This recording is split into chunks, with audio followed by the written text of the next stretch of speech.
Փաստաբան Վահան Հովհաննիսյանը ստանձնել է Վալոդիա Գրիգորյանի և Կարեն Աբրահամյանի սպանության մեջ մեղադրվող Նարեկ Օհանյանի պաշտպանությունը։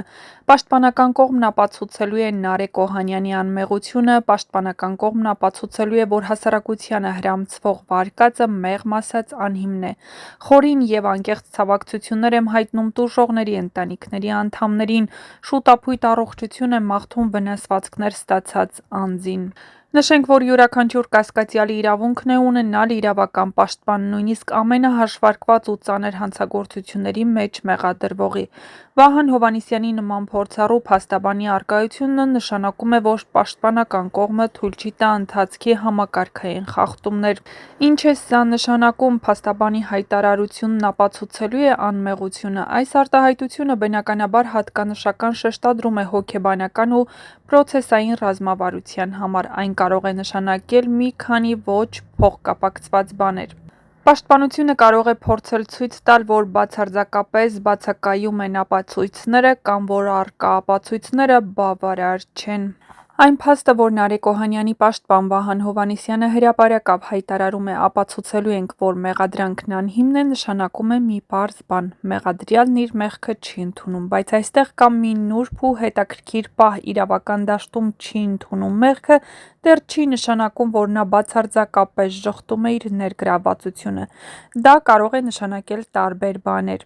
Լռության իրավունքի կիրառում։ Նա կարող է պարզապես չպատասխանել քննիչների հարցերին և պաշտպանվել լռությամբ։ Սա լիովին օրինական է։ Մեղքի չընդունումը նաև հոգեբանական քայլ է։ Դա թույլ է տալիս մեղադրյալին և իր ընտանիքին պահել որոշակի պատրանք կամ հույս, որ հնարավոր է արդարացում կամ մեղմացում։ Բայց եթե ավելի խորանանք, ապա այստեղ ամենահետաքրքիրը շարժառիթի և ապացույցների հարաբերակցությունն է։ Եթե մեղադրյալը չի ընդունում մեղքը, ապա հասարակության մոտ հարց է առաջանում՝ իսկ ինչու էր նա խոստովանել սկզբում։ Եթե հիմա պաշտպանությունը պնդում է հակառակը, սա արդեն իրավաբանական բարդ հանգամանք է։ Շատ դեպքերում առաջին ցուցմունքները կարող են տրվել ճնշման տակ, հուզական վիճակում կամ առանց փաստաբանի ներկայության։ Հենց այստեղից էլ պաշտպանությունը կարող է կառուցել իր գիծը՝ ասելով այդ խոստովանությունն արժեք չունի։ Մյուս կողմից, եթե նա իսկապես հերքում է իր ներգրավվածությունը, ապա առաջ է գալիս հարց՝ ինչու են ապացույցները եղել իր բակում։ Հիշեցնենք, որ երեկ ՀՀ Քննչական կոմիտեի նախագահ Արթուր Պողոսյանը հանրային հեռուստաընկերության եթերում նշեց, որ Փարաքարի համայնքապետ Վալոդիա Գրիգորյանին սպանած, կալանավորված Գևորգ Հարությունյանը հատուկ պատրաստություն չի անցել։ Ըստ Քննչական կոմիտեի նախագահի, Գևորգ Հարությունյանն իր նախաքննական ցուցմունքում նշել է, որ դեպքից մեկ ամիս առաջ դաշտամիջյան հատվածում գնացել է կրակոցներ է արձակել և պարապել է։ Այդ վարկածը ևս ստուգելու ենք։ Մինչ այդ նա հետևել է Վալոդիա Գրիգորյանին, այցելել է Վալոդիա Գրիգորյանի տան հարակից տարածքներ, գիտեր, որ հատվածն է տեսաձայնագրվում, որ ժամերին է Վալոդիա Գրիգորյանը մուտք գործում տուն, որ ժամին դուրս գալիս։ Մեկ ամիս անընդմեջ հետևել է նրան և իրականացրել մտադրությունը, ասել էր նա։ Նա նաև ավելացրել էր, որ սեպտեմբերի 24-ին անմիջապես ահազանգ ստանալուց հետո մեկնել է օպերատիվ քննչական, կատարվել անհետաձգելի բազմաթիվ գործողություններ, որոնք միտված էին հանցանքը կատարած անձանց բացահայտմանը և ի պատիվ օպերատիվ հետախուզական խմբի հնարավոր եղավ բացահայտել հանցագործությունը։ Այս մասին հանրային հեռուստաընկերության եթերում անդրադառնալով մերձավանի դեպքերին ասել էր ՀՀ Քննչական կոմիտեի նախագահ Արթուր Պողոսյանը։ Արթուր Պողոսյանը նշել էր, որ այս պահին ունեն երկու մեղադրվող, որոնց նկատմամբ որպես խափանման միջոց է կիրառվել կալանավորումը։ Երկրորդ մեղադրվողն իր մեղքը չի ընդունում և հրաժարվում է ցուցմունք տալուց, սակայն այն հարցին, թե ինչպես հայտնաբերվեց հանցագործություն կատարող անձի հագուստները իրեն պատկանող շինությունում, ողջամիտ պատասխաններ չի տալիս։ Նախաքննական մարմինն իր ցուցմունքը գնահատում է անարժանահավատ, ասել է Պողոսյանը։ ՀՀ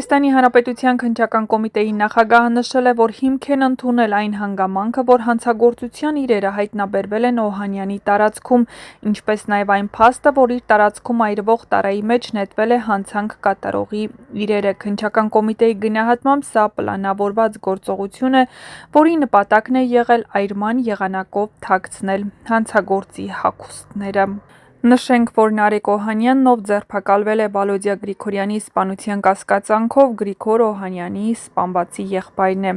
Պարբերականներում հիշատակվում է նաև, որ 2025-ի փետրվարին Մերձավանում տեղի ունեցած կրակոցների գործի հետ կապ ունեցող անուններ կան և սպանությունները կարող են լինել նույն կամ հարակից շրջանակներում։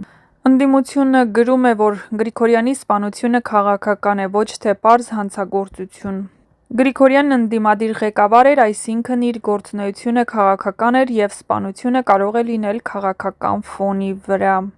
Պաշտպանական կողմն արդեն հայտարարել է, որ հանրությանը ներկայացվող վարկածներն անհիմն են։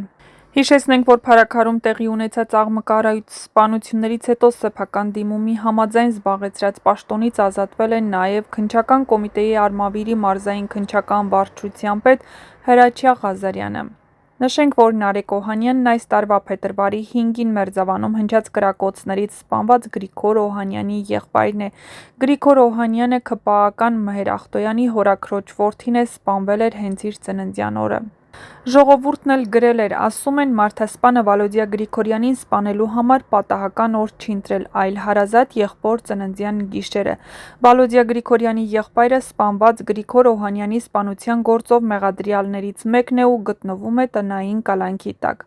Ժողովուրդ օրաթերթը Փարաքար խոշորացված համայնքում նկատեց և նկարահանեց, որ Մերձավանում 7 ամիս առաջ սպանված ՔՊԱ-ական Մհեր Ախտոյանի հորաքրոջ որդու Գրիգոր Օհանյանի տունը իրավապահները վերահսկում են, հատկապես նշանակետում պետք է լինի Գրիգորի եղբայրը Նարեկ Օհանյանը։